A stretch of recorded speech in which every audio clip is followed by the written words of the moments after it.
Good morning, friends. The GST law is more stringent than the erstwhile indirect tax laws, and the Code for Criminal Procedure and also the Indian Penal Code provisions are more frequently used under the GST law by the field officers, as we have seen over the last 5 years. The procedures like summons, arrests, bails, non-bailable offence, launching or initiation of prosecution procedures are used by the field officers, and therefore it is important that the GST investigation policy makers issue suitable instructions. We have already seen that instructions for summons, arrests and bails have been issued over the past 2 weeks or so.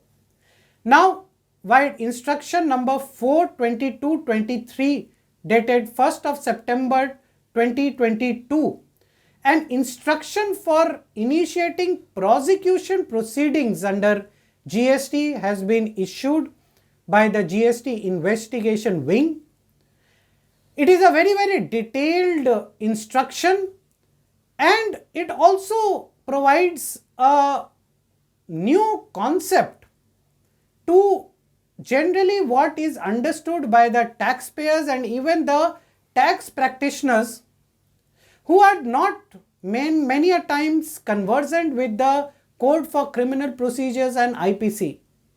Generally, a taxpayer or even practitioners feel that in case adjudication is going on under GST by any of the jurisdiction, then the investigation wings would not initiate prosecution proceedings, or in case an adjudication order or show cause is received, then until and unless the time for filing of the appeal is not exhausted, a corresponding investigation or prosecution procedure cannot be initiated. However, this instruction 4/22/23 specifies in the contrary, and it clearly specifies, as per the decision of the Honorable Apex Court in the case of Radheshyam Kejriwal, that adjudication proceedings, assessments, even audits can carry on, and simultaneously investigations, arrests, prosecution can be launched on the same taxpayer on the same ground. So these as well as many other detailed instructions are provided in this instruction 4/22/23, which let us understand one by one, slowly and steadily. So, the offences on which prosecution can be initiated has been laid down under section 132 of the CGST Act 2017. There are almost 10 to 11 offences which are specified under section 132, out of which 4 offences under 132 1A, B, C and D are the most serious. First, where an invoice is issued without the corresponding supply of goods or services, generally what we call circular transactions. In one of the cases, one of the taxpayers, to get or increase the turnover of his group companies for the purpose of taking more bank loan, indulged himself in circular transactions, whereby the same goods was supplied from his one company A to B, B to C, C to D. All these 4-5 companies were filing their GST returns and even paying some GST in cash on the value addition. However, there was no movement of the goods actually. It is an offence under section 132(1)(b) of the CGST Act, and if the offence where the GST amount involved is more than 5 crores rupees, then it becomes a cognizable and non-bailable offence under GST. Similarly, in the grey market, in case goods and services are supplied without the issue of the tax invoice, that is a very serious offence under 132(1). Correspondingly, in case an input tax credit is taken on these kind of transactions where there is no corresponding movement of goods or receipt of services, which we call fake invoices cases generally. There is a circular 171 which has been issued by the GST Council on these fake invoices cases. So the recipient is also under an offence, and if the value is more than 5 crores as far as the tax amount is concerned, then it becomes a serious, cognizable and non-bailable offence. Similarly, in case any person issues a tax invoice with GST but does not pay the corresponding GST collected to the department, then it becomes a serious, cognizable and non-bailable offence if the value of the tax is more than 5 crores. Generally, prosecution would be launched on these kind of offences. However, mind that I have used the word generally. Even if the tax avoided or sought to be evaded is more than 1 crore or 2 crore to 5 crores, even then prosecution can be initiated against the corresponding taxpayer under section 132 subsection 2 of the CGST Act. However, these cases would be non-cognizable and bailable. Now, one has to understand what is a bailable and a non-bailable offence by understanding the Code for Criminal Procedure in detail. There are other offences which are listed down in 132 subsection 1. That is, if you are falsifying a record for evasion of tax or even with the intent of evasion of tax, like you are falsifying a purchase bill for claiming wrong ITC, or you are obstructing an officer on duty, sometimes knowingly or unknowingly when the officers come to inspect the business premises, the taxpayers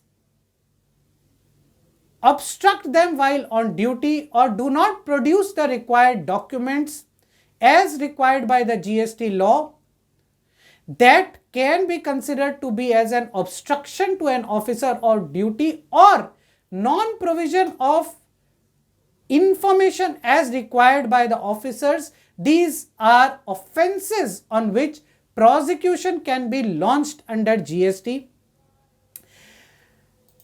Also, in case there is any tampering with the documents or a failure to supply of information, summons are regularly issued by the GST department nowadays, sometimes even as an alternate to hearings. Friends, many of the taxpayers ask us, why should we go on summons? We have not done anything. If you are not appearing for summons, it can be considered as an offence under GST, liable to prosecution.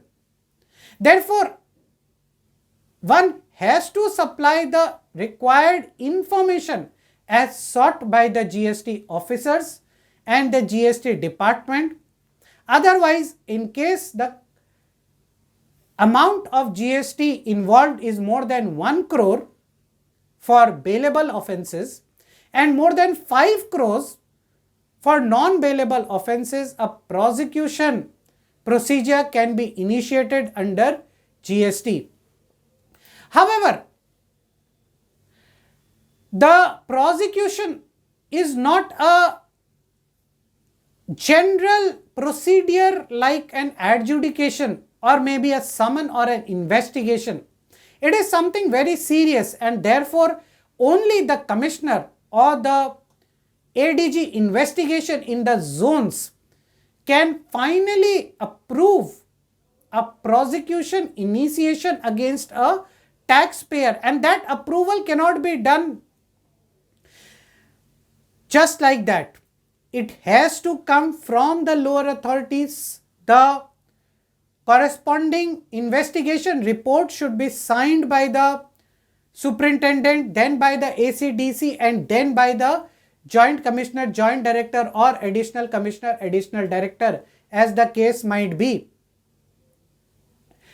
Prosecution should be launched normally in cases where the amount of tax evaded or intended to be evaded is more than 5 crores of rupees. That has been laid down, and that is a very welcome move by the GST investigation wing. So generally, if it is less than 5 crores, prosecution should not be initiated, but there is a rider. In cases of investigation, if the officers are on investigation in your premises under section 67 of the CGST Act, then even if the value of the tax evaded is understood as less than 5 crores, even then an arrest or a prosecution can be initiated. And of course, for willful and frequent habitual offenders who have evaded more than 5 crores in more than 2 times in 2 years' time, for them, even if the value is more than 5 crores, less than 5 crores, then prosecution can be launched. However, certain guidelines for officers, and it has been mentioned very clearly that these guidelines have to be taught to the officers who are generally not conversant with the Code for Criminal Procedures on Indian Penal Code also. So what are these guidelines? Most important 3 guidelines are there. Number 1, the quality of the evidences for initiating prosecution should be much better than what evidence is relied on for, say, a demand or a show cause or an audit observation. Most important is that the evidences should be such that there is a reason to believe and not merely to suspect that there is an evasion of tax. For example, if there is a GSTR 2B versus 3B mismatch, then it is a reason to suspect. It can be a reason for a show cause, but it cannot be a reason for a prosecution to be initiated. However, if there is an evidence that the corresponding supplier has evaded the tax and the recipient of the invoice who has claimed ITC, he was hands in gloves with the supplier, then that becomes a case for prosecution. So what is important? Now point number 2. What is important is the presence of mens rea. Gentlemen, there are various judgments in the CRPC and the IPC which have explained the doctrine of mens rea in detail. So there has to be a guilty mind, and that guilty mind has to come out of the evidences. Many a times we have seen that in case a supplier evades the tax, and many a times we have seen even when an L2 supplier evades the tax or a level 2 supplier's GSTIN has been cancelled by the department, the level 2 recipient is investigated and sometimes even prosecuted or arrested, considering him as the mastermind of the transaction on whose instance this transaction has been done.